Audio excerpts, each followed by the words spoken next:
Programa Papo Médico, um oferecimento Hospital Santo Antônio e Világio Medical Center.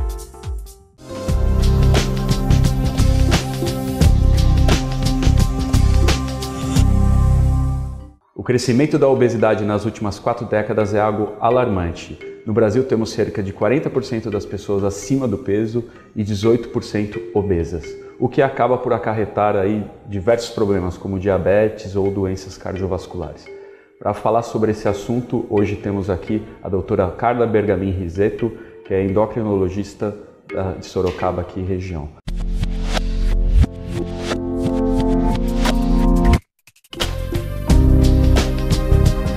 Obrigado, doutora, pela presença. Obrigada a você, Ricardo. Obrigada pelo convite. Eu acho que realmente é uma doença, uma das 10 principais doenças do mundo hoje, né, do mundo moderno.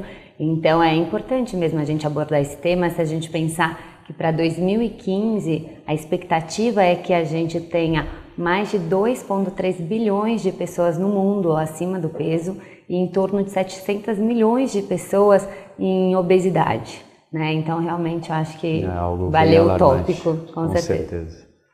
E por que ocorre a obesidade? Né? Às vezes as pessoas pensam que é só por dieta, fator genético. O que você tem como definição para passar? Na realidade, assim, é uma doença crônica, multifatorial, e é um desbalanço do quanto que é ingerido, que é muito maior, geralmente, do que é gasto, resultando no ganho de peso. A origem disso tem os fatores ambientais, tem o fator genético, metabólico, conforme a pessoa aumenta a idade, então diminui o metabolismo da pessoa, então elas tendem a ganhar mais peso mesmo. Tem algumas doenças associadas, mas no entanto, menos de 5% dos casos de obesidade são por doenças. Né? Então a maioria é mesmo o estilo de vida, o fator comportamental da pessoa. Muito se falou, né, por conta dos jogadores de futebol, que não conseguia emagrecer por ter hipotiroidismo. E na realidade, assim, o hipotiroidismo não é causa de obesidade. Né? Então a pessoa com hipotiroidismo tem um metabolismo mais lentificado, mas não que justifique estar com 100 quilos, 130 quilos e falar que é por conta da doença tiroidiana. Não né? usar como desculpa. Não usar, exatamente. Sempre a gente virou por alguma desculpa, mas no caso da obesidade, tem os fatores relacionados, mas geralmente a ingestão e o gasto energético. Como se faz o diagnóstico da obesidade? Não é muito difícil a gente clinicamente olhar e achar quem está acima do peso ou mesmo em obesidade. Mas o ideal é a gente medir a porcentagem de gordura corpórea. Os métodos mais simples que a gente tem é por prega cutânea, geralmente que é feito nas academias, ou por bioimpedância. No consultório, que é alguma coisa mais rápida e prática, a gente acaba usando aquele índice de massa corpórea. Esse índice de massa corpórea a gente calcula o peso dividido pela altura ao quadrado. E aí tem uma classificação, de 18,5 a 25 é considerado normal esse índice. De 25 a 30 é sobrepeso, de 30 a 35 obesidade grau 1, 35 a 40 obesidade grau 2 e acima de 40 é antigamente chamada obesidade mórbida, que a gente chama de obesidade grau 3. Isso é bem importante porque conforme a gente aumenta esse índice de massa maior que 25 ou abaixo de 18,5, a gente aumenta muito o risco de doenças cardiovasculares. Há 2 semanas atrás nós conversamos aqui no Papo Médico com o doutor Sérgio Rocco, cardiologista, que também nos falou um pouco sobre a importância, né, da medida da circunferência abdominal. Você pode falar um pouquinho para nós sobre isso? Então a circunferência abdominal, na realidade, hoje tem sido usada como fator de risco independente. Ou seja, mesmo a pessoa tendo esse índice de massa corpórea dentro do normal, se ela tiver alterada essa circunferência abdominal, ela tem um risco cardiovascular aumentado. Cada vez mais os parâmetros têm diminuído, tanto de pressão alta, né, que a gente antes considerava 14,9, hoje a gente já fala 13,8, de colesterol LDL, que é o colesterol ruim, antigamente era um nível, agora cada vez é mais baixo, né, conforme os fatores de risco que as pessoas têm, e essa circunferência abdominal também. Então hoje o considerado normal para uma mulher é até 80 centímetros de circunferência abdominal e no homem 94 centímetros. Nós sabemos que a obesidade é uma doença que acaba nunca andando sozinha, né? Quais as outras doenças que podem acompanhar aí o paciente obeso?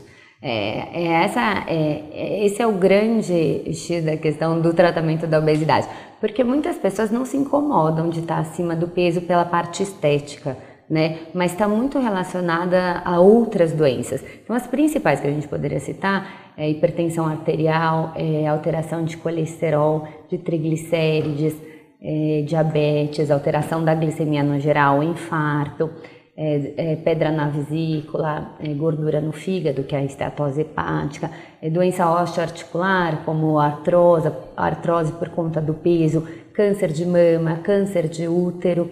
Além disso, também que hoje em dia, como o corpo tem ficado muito em evidência, a depressão, a baixa autoestima das pessoas. Então, não apenas a parte de doenças, que aumentam muito esse risco cardiovascular, de mortalidade, como a parte estética e a inserção dessa pessoa na sociedade. Isso é até importante aí para nós falarmos um pouco sobre tratamento, né, da obesidade, né? Nós vemos que são múltiplos fatores, né, que podem acarretar ou associar-se, né, ao quadro do obeso. Vamos falar um pouquinho sobre tratamento da obesidade agora. Certo. Assim, eu acho que o principal é a mudança do estilo de vida, né? Uma alimentação mais saudável e a atividade física regular. Por que isso é tão importante, né? A gente vê muito essas dietas milagrosas, restritivas, que não coloca mais carboidrato, então apenas o consumo de proteínas, às vezes a dieta da sopa, a dieta da fruta. Por que não funcionam a longo prazo? Porque a obesidade é uma doença crônica. Quando a gente cria as células de gordura, a gente emagrecer, essas células vão murchar, mas elas nunca morrem. Então, sempre eu costumo falar para os meus pacientes, não sei se isso é muito animador, mas que não existe um paciente, um ex-gordinho. Existe um gordo que emagreceu no momento, mas ele sempre vai ser gordinho. Ele bobeou, ele volta naquele peso de novo, porque essa célula de gordura, ela tem memória. Então, ela acaba voltando, conforme a gente volta aos antigos hábitos, ela volta a engordar de novo. Então, esse efeito sanfona, que muitas vezes a gente observa, o paciente faz lá uma super dieta restritiva, toma alguns shakes, chega a emagrecer 30 quilos, mas, no entanto, ele não vai fazer isso o resto da vida dele. Então, ele não vai ficar comendo melão, por exemplo, o resto da vida dele, ou tomando shake todas as noites para sempre. E quando ele volta a comer de novo, dá um excesso aqui, volta aquele hábito lá, não faz atividade física, ele volta a ganhar peso novamente. Então fica esse efeito sanfona. Então eu acho que o ideal é a gente organizar a alimentação de alguma forma que a gente consiga emagrecer, então menos calórica possível, de restringir doces que acabam engordando muito, o açúcar, bebida alcoólica, e aquilo de se alimentar de 3 em 3 horas, que é. Por que a gente fala de 3 em 3 horas? Porque o metabolismo, cada vez que você fica muito tempo em jejum, ele vai diminuindo. Então, se a pessoa já é um pouco sedentária e ela não tem o hábito de comer de 3 em 3 horas, o organismo poupa ainda mais energia. E além disso, quando ela vai comer de novo, ela acaba compensando todo esse período que ela ficou em jejum. Então, ela acaba comendo muito mais, se excedendo. Então, a alimentação de 3 em 3 horas, regrada, mas eu acho que com todos os grupos de alimentos, verduras, frutas, um pouco de carboidrato, um pouco de proteína, tudo a gente pode. Final de semana tinha um aniversário de um amigo, eu tinha um bolo trufado, comer um pedacinho. O problema é se eu todo dia ter que escapar, todo dia tem que comer um chocolatinho, né? E além disso, da atividade física, que é bem importante, a gente vê esse aumento da obesidade a partir dos 30 anos de idade, porque as pessoas casam, não têm tempo, trabalham cada vez mais, não tem tempo de atividade física, tudo que se faz é de carro, então as pessoas acabam ganhando muito peso porque não se exercitam nada, né? Então a gente fala que a atividade física regular seria em torno de 40 a 60 minutos, em 3 a 4 vezes por semana já seria o suficiente. Além disso, a gente tem um tratamento medicamentoso que pode ser usado na obesidade. Geralmente eles estão indicados quando o índice de massa corpórea é acima de 30 ou quando a pessoa tem um índice de massa de 25 a 30 e alguma comorbidade, como pressão alta, um colesterol alterado. Então a gente pode usar remédio para ajudar nesse emagrecimento. As anfetaminas, como ficou bem evidente, uma super discussão em torno delas, não existem mais no mercado. A fenproporex, anfepramona, então foi proibido pela Anvisa, então a gente não usa mais, mas a gente tem sibutramina, tem antidepressivos, tem antiepiléticos, que tem um bom resultado associado à atividade física e a uma alimentação regular. E agora é super na moda, né, que está sendo bem divulgada, é a cirurgia bariátrica, que está indicada quando tem um índice de massa maior que 40, ou entre 35 e 40 e alguma comorbidade, como essas que a gente já citou. Às vezes nos deparamos também com pacientes aí com um grau de ansiedade muito elevado, né? E isso acaba facilitando aí o caminho para a obesidade. Dentre os tratamentos, você também acaba associando para esse grupo de pacientes algum remédio, um ansiolítico para tratar essa ansiedade? Com certeza. Muitos pacientes vêm no consultório falando assim, eu engordo porque eu sou ansioso. Não tem muito essa relação que a ansiedade faz engordar, mas sim que você é mais ansioso, procure no alimento um mecanismo de fuga, um mecanismo de compensação para as angústias do dia a dia, e aí é um mecanismo de bem-estar, o comer, né? Às vezes é o único prazer da vida, é o comer. A compensação, e aí sim acabam ganhando peso. E com certeza, existem vários antidepressivos que a gente usa, ansiolíticos que a gente usa no tratamento com estudos científicos evidenciando essa perda de peso. O que vimos por aí é uma confusão muito grande da população em relação aos alimentos diet e os alimentos light. Qual a diferença desses dois grupos de alimentos? Sim, o alimento light é o que a gente usa para o emagrecimento. Então, esse alimento tem gordura, tem açúcar, no entanto, ele tem uma caloria menor do que o produto normal, né? E o alimento diet é quando ele é restrito em um determinado componente do alimento. Então, por exemplo, o diet zero em açúcar, né? Então, ele é feito para o paciente diabético que não pode consumir açúcar.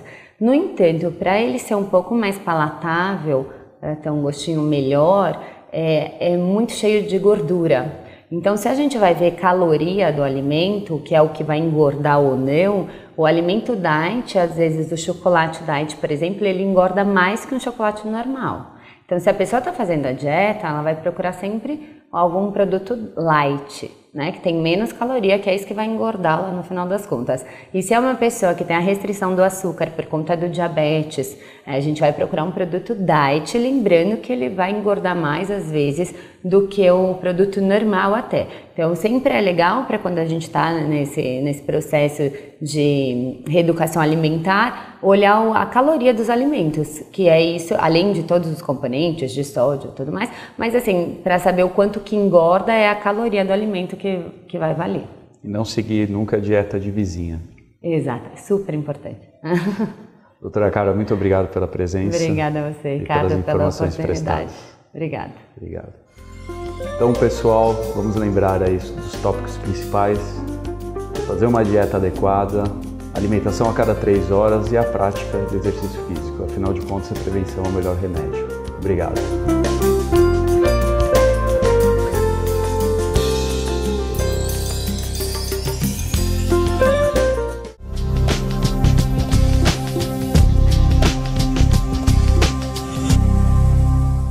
Você assistiu o programa Papo Médico, um oferecimento Hospital Santo Antônio e Világio Medical Center. Há 65 anos, o Hospital Santo Antônio de Votorantim cuida da qualidade de vida da população. Com 80 leitos e mais de 140 profissionais capacitados, o hospital dispõe de UTI equipada, além de pronto atendimento e quartos confortáveis para que seus pacientes tenham o máximo de comodidade. Visite o site e conheça nossas instalações. Hospital Santo Antônio de Votorantim, cuidando de você.